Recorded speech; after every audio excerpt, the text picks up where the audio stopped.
మా ఆయన పేరు సాలయ్య, మా బుజ్జి పేరు మంజుల. వాళ్ళు ప్రేమించుకోరు. అయితే ఆ సార్ కాడ ఈ సార్ కాడికి పోయి కేసులు ఇచ్చినాం.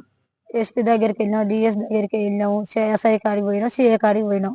జడ్జి మేడం కాడ తీసుకుపోయి మాట్లాడిచ్చేయండు. అలా కేసు పెట్టించేయండు సార్ కూడా. అన్నీ జరిగినాయి. నీకు న్యాయం చేస్తాను సన్నపేట ఎస్ఐ కూడా మాట ఇచ్చిండు. వాళ్ళ ఇంట్లో పోయి కూర్చుంటే ఒకసారి కొట్టేలా కొడితే మళ్ళీ పోయి అమ్మాయిని వస్తా అని పెట్రోల్ పట్టుకొని పోయి వాళ్ళ ఇంట్లోనే కూర్చుంది. ఏమొద్దమ్మా నేను న్యాయం చేస్తా, ఓట్లు అయిపోయినాయి అని చెప్పి ముఖ వాళ్ళు ఎక్కడయ్యా జర ఓపిక పట్టుకోమ్మా, ఏం కాదు పెళ్లి చేస్తా అని చెప్పిండు. సరే అని ఒప్పుకున్నాము.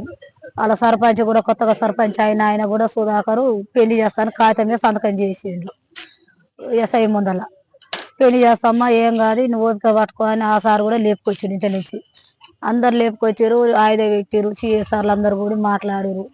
మీ సిఎస్ఆర్ లేడమ్మా, ఢిల్లీ చేయాలి, వచ్చినాక రా, రేపు ఒక 6 రోజులు ఆగమ్మా, వచ్చినాక ఏదైనా మేము చెప్తామని చెప్పిండు. సరే సరే అని అమ్మాయి వచ్చింది.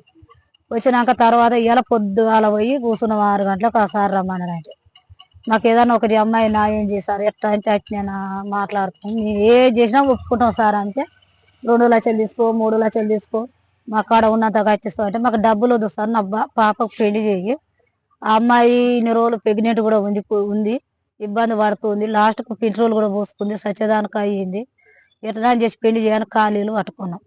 సిఐని సిఎస్ఐని డిఎస్ కాడి కూడా మాట్లాడిచ్చిండు. అందరితో మాట్లాడిన. వెస్ట్ కాడికి కూడా 2 సార్లు పోయినాం.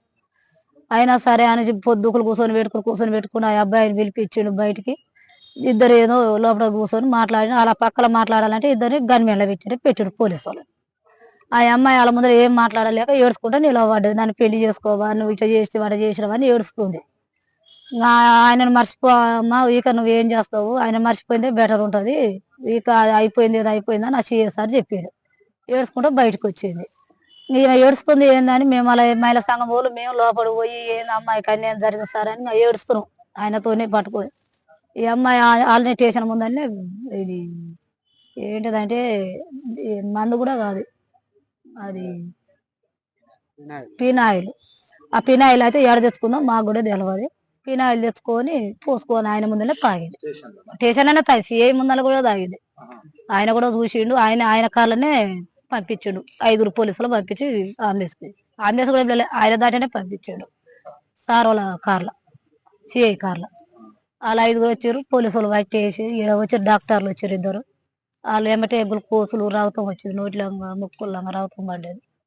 ఏమంటే వాళ్ళు పైపులు అవి ఎక్కారు, గ్లూకోజులు ఎక్కించారు, సూదులు వేసారు 5 సార్లు. జరసేపు సీరియస్ పోయి హైదరాబాద్కి రాశారు కానీ ఆయన మాత్రం పారిపోయారు. మేము చేసేది ఉంది కానీ న్యాయం చేయమని అడుగుతున్నాం అమ్మాయికి ఇప్పటికైనా సార్లతో.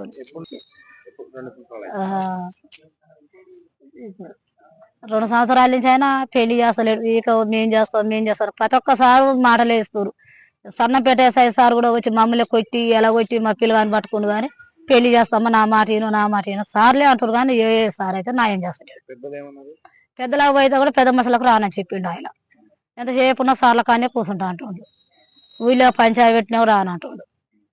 ఎంతసేపు ఉన్న డిఎస్ను ఎస్పీని సిఎస్ఆర్ అని పట్టుకుంటాడు. ఆ సార్ల కాడ కూర్చుంటానికి ఇదే న్యాయం అయింది, ఇలా చచ్చిపోయేదానికి అయ్యింది.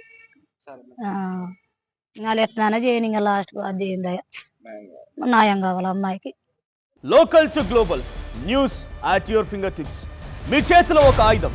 Download raw TV app. Media legend Ravi Prakash is back.